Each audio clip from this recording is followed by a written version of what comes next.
In the year 2015, the whole world was rejoicing for a Chinese woman named Tu Youyou because using traditional Chinese medicine, she sent a gift to the world.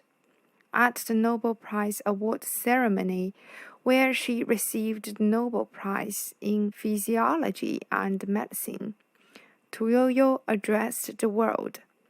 Traditional Chinese medicine is a vast treasure house. We really are to full explore and improve. Artemisinin, an anti-malaria naturally occurring chemical, was discovered through information from this treasure house. From her research experience with artemisinin, she fully realized both traditional Chinese medicine and modern Western medicine have their own unique strong points, and when the two are combined in a way that complements the other, a whole new range of potential and a promising future is opened. In the modern world, people have very different opinions about Chinese traditional medicine. For some, it's all they use. For some, it's potentially dangerous and doesn't have any scientific support. And for others, they judge it on a case-by-case basis and might use it every now and then. There is some science that validates certain traditional Chinese medicine practices in specific cases. For most Western medicine experts and researchers, more well-designed studies are needed before we can really tell how safe and effective it is. Now, even without strong evidence, traditional Chinese medicine is still popular. It's a big part of the official medical system in China. It's taught in multiple universities around the world and is worth about $60 billion in China alone. It has the blessing of the World Health Organization and multiple insurance companies in the countries such as the US. Before the scientific revolution, when medicine was religion, every culture around the world had their own version of healing. Sometime in early history, there was a shift. Health and disease started to be seen as natural, not supernatural. Something, not some god, caused disease. This meant that healers could start to understand what caused disease and come up with remedies.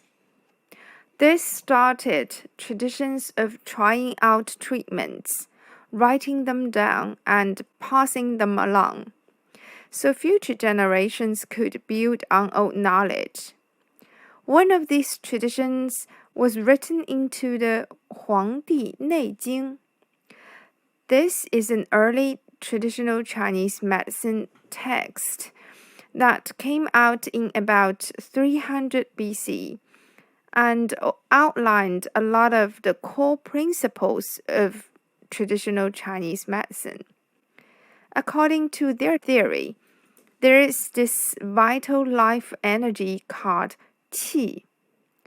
Qi flows through all living things. In the body, qi flows through channels called meridians, from outside the body to inside the body, and from organ to organ. Health or illness come from the interaction between yin and yang, the two complementary and opposing forces in the universe, and from the five major elements: fire, earth, water, metal, and wood.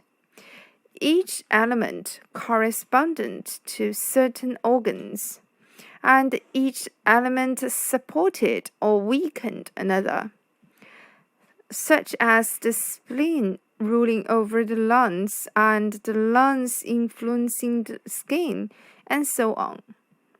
A lot of 1800s, Traditional Chinese medicine was probably a better system of medicine than anything else you'd find elsewhere, especially when you compared gentle and non-invasive treatments of traditional Chinese medicine to the amputations and surgeries in Victorian England.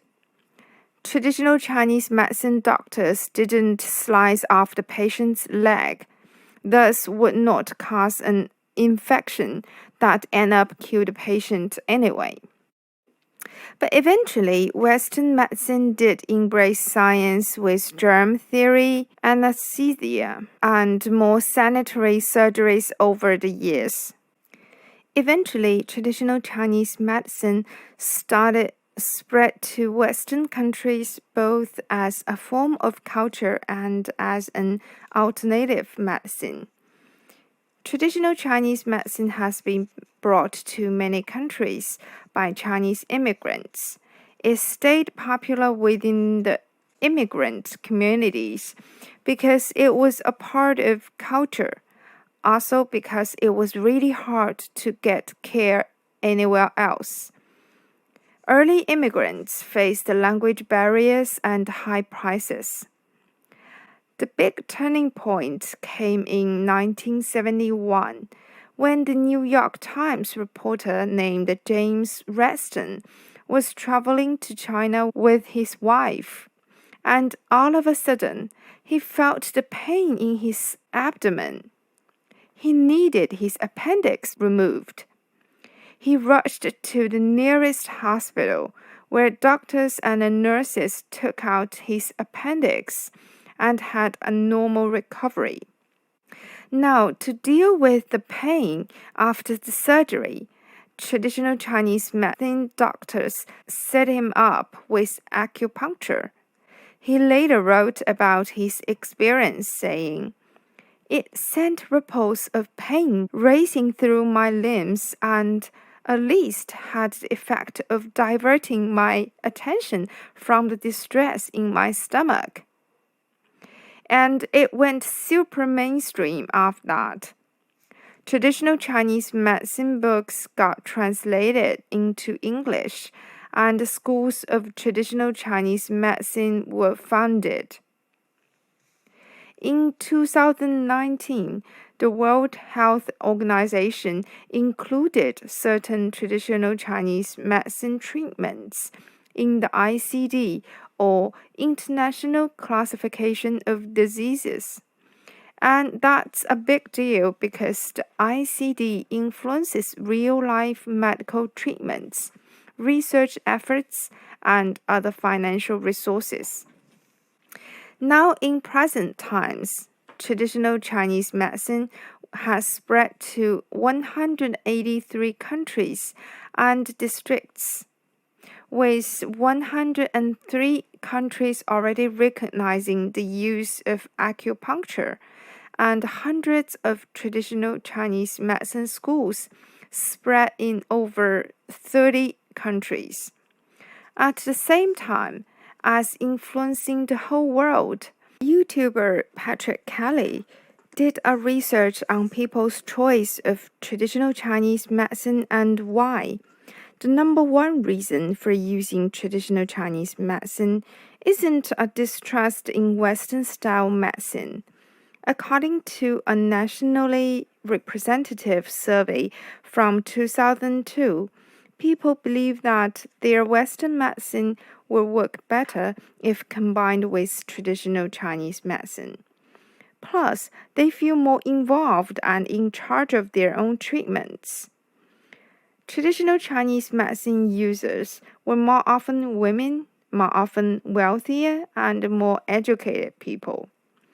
Most of these patients will use Western-style medicine for immediate things like a broken bone or food poisoning, and turn to alternative therapies for more chronic conditions, back pain, headaches, mental health issues.